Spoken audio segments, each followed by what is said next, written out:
ஜோதிட சாஸ்திரத்தில் புத்திசாலித்தனம் மற்றும் கற்றல் திறனுக்கு காரணமான கிரகமான புதன் மே 10 2024 உறவை நீங்கள் அனுபவிப்பீர்கள். அத்தகைய சூழ்நிலையில் நீங்களும் உங்கள் துணையும் ஒருவருக்கொருவர் மிகவும் நெருக்கமாக இருப்பீர்கள்.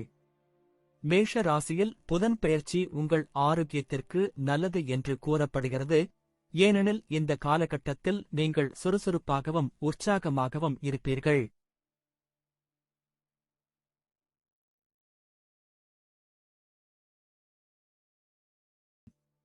தவிர புனித யாத்திரை செல்லும் வாய்ப்புகள் உண்டாகும். தொழில்துறையில் புதனின் இந்த பெயர்ச்சி உங்களுக்கு பதவி உயர்வு மற்றும் பிற நன்மைகளை தரும். இந்த காலகட்டத்தில் ஊகங்கள் மற்றும் வர்த்தகம் மூலம் பணம் சம்பாதிக்க உங்களுக்கு வாய்ப்புகள் கிடைக்கும் அறிவுறுத்தப்படுகிறார்கள்.